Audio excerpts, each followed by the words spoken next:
Well, that's why I love the concept of the book, actually, because I think it is the women that have been very much dragged through the media, sometimes for good reasons, sometimes for bad. I think they are the ones who are always open to scrutiny.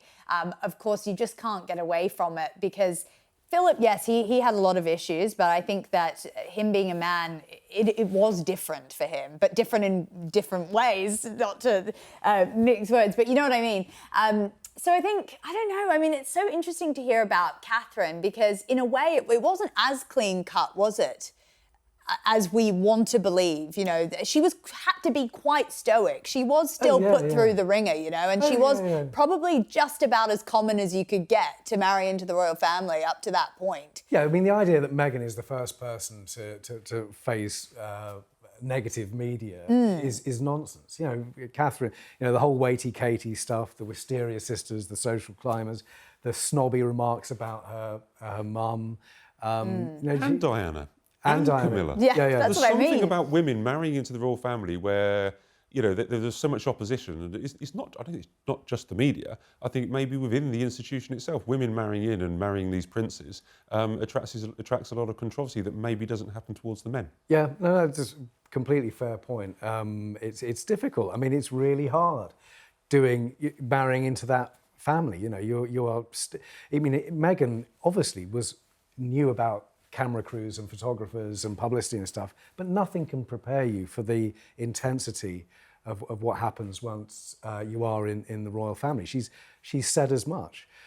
Diana, you know, shy die at the beginning, hiding behind her fringe, and then she becomes, you know, I was very lucky as a young reporter in London to cover some of Diana's last engagements, and you know, the star quality was obvious. I know we project that onto people a little bit, but Diana was a genuine star. And one of the people I spoke to, speaking about her loneliness towards the end at Kensington Palace, you know, he said she would go out there in the day, she would, you know, hundreds of people, all this adulation, and then she'd go back and be on her own at Kensington Palace, playing loud music late into the night, and you know, he would walk away, the staffer would walk away and think, how do you do it? How do you do it? Well, she rewrote the rules in many ways. I don't think Camilla followed Diana's rules, but maybe Catherine and Meghan have, or am I making that up? In terms of what? In her role, you know, you point out there she changed a lot. You found that she changed a lot.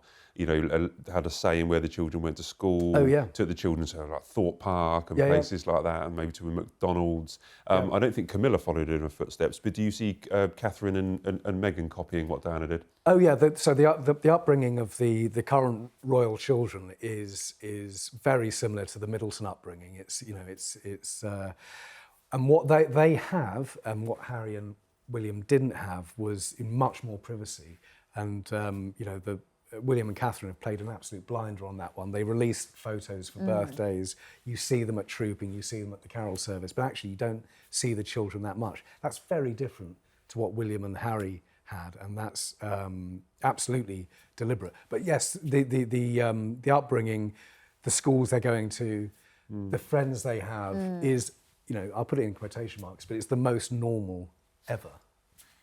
Yeah, and I think that's to do with, I guess, the evolving role of women within the royal family. If you think about, even if you take a 100-year span, it was such a different role to what now Catherine is doing within that family. But it's evolved quite nicely through her, I think. You know, I think the Diana years were where you have that sort of chasm between old and new. And I think she was trying to really grow out of what that role was supposed to be. You know, she was meant to be almost like a lady-in-waiting queen princess, where she could just sit there and be in the palace all day. And she didn't want to do that. She wanted to go out. She wanted to wear her athletic gear. She wanted to, you know, drive her own car. And I think there was quite a backlash towards that within the firm. Correct me if I'm wrong. Absolutely, yeah, there was. Catherine is, I mean, they're all interesting. Catherine is you know, no wallflower, as somebody said to me. She's very, very strategic. She's very smart. Potentially the smartest of the lot of them. I don't think that's controversial to say that. But, you know, thinking 10 years ahead, 20 years ahead, and so on. You know, once she decided she was going to go be part of it, she's sort of all in, you know. Well, and the Queen loved Catherine and the Middletons. The Middletons were absolutely key to the whole thing, of course. Because she's the least controversial. She's probably the one that we know least about. She's possibly the least open. Did you find that? Yeah, that's exactly how they want it.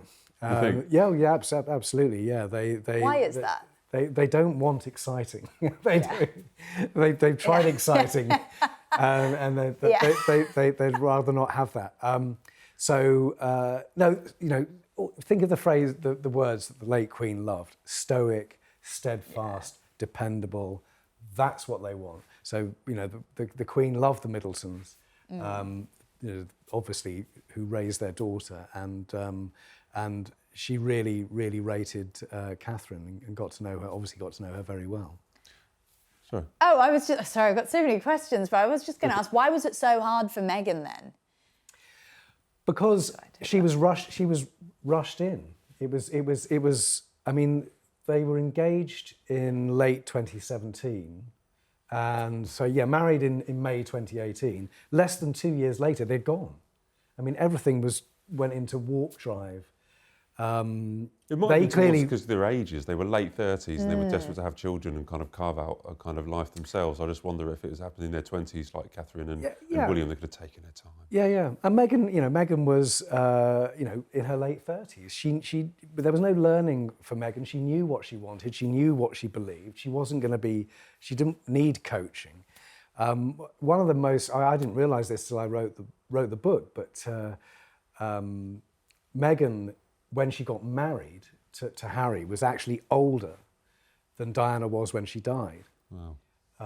Which is, so imagine everything that Diana had already packed into her life up until 1997. Well, Meghan had packed a lot in until that moment in 2018. It's a completely different world view, you know, and experience. Who was your favourite to write about, to research? Diana's my favourite, but I mean that's a sort of generational thing, and a star. You can tell the sort of star quality thing. Would Princess Diana be as successful and iconic if she was to, you know, transfer it to now? So if she married into the royal family now? Oh, that's a good question. I don't know. I mean, we know the whole story, and you know, with hindsight, you can see, you know, the fairy tale wedding in 1981, and then the terrible end in 1997. There's something heroic about Diana, how she dealt with the cards she was dealt, you know, the problems in her family and then the problems in the family she married into. Was ever given a chance? You know, she felt very early on that it was, you know, she tried, but she felt it was hopeless. Charles tried, but you know, in the end, he felt it was hopeless. You mentioned about Meghan and Harry being quite rushed, not having much time. Camilla, on the other hand, I mean, she did play the long game. Let's admit, let's play that. You know, let's admit that she did. She got what she wanted in the end. Comparing the two, I mean, Meghan Samara didn't really have the patience. Then maybe. Meghan didn't have the patience. I think nationality should also be brought into it. She's American, you know.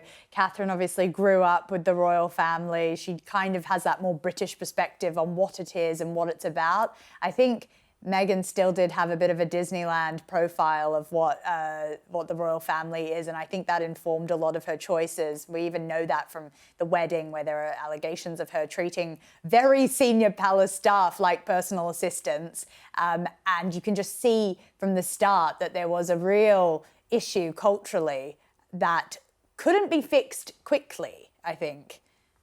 Yeah, it was a culture shock. I mean, it was all. I think the nationality thing's really interesting. Actually, it's much more important than ethnicity or stuff that people talk about. Yeah. It's a culture shock, and she was used to Hollywood, and we know.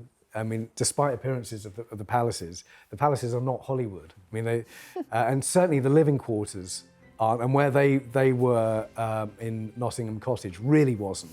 So it was not as glamorous as the Disneyland, the Disney fairy tale would let you believe.